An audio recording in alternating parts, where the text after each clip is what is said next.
All right, this video clip we call "I'm Not Sure."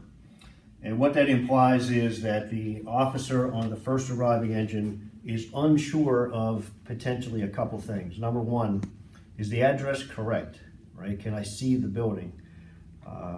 What is even going on? Do I have a fire? Do I not have a fire? Right, in all cases, the number one expectation is that that first arriving engine lays out. But we do know that we have properties, especially in the Up County area, where that road, that driveway, that lane could be several thousand feet long. And in fact, from the beginning, at the start of the lane, this officer and driver may not even see the building in question. We also know that we have some of our common use driveways that there may be 2,000 feet of driveway and then it further breaks down.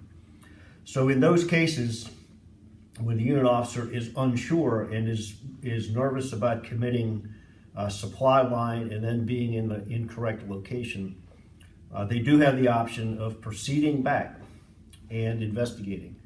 And that could take a couple of different forms. The most important part about that is that that unit officer has got to communicate that to everybody else.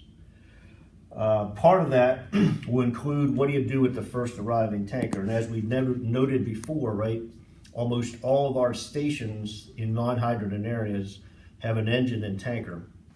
35 is one that comes to mind that just doesn't right now, but everybody else does, so it's a pretty high probability that these two arrive together. So in that case, let's just say that you're into the driveway, you can't see the building, your map book says it's a 3,000 foot hose lay, potentially 2,500 foot hose lay, whatever. You see you got smoke, you want to go check it out to figure out which way you're going.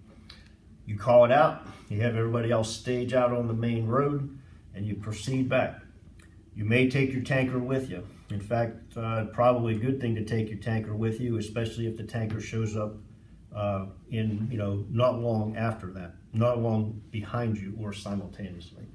In that particular case, that situation is going to be where that tanker is going to have to supply that engine, right, so that you can begin fire attack. The most important part of this is we still expect a supply line. So that is where command, which would be the unit officer, or at least early on, that unit officer is going to have to tell the second due, look, I need you to lay a supply line up the lane. So in that case, that second engine is going to lay that supply line up, leading off with the double clappered Siamese.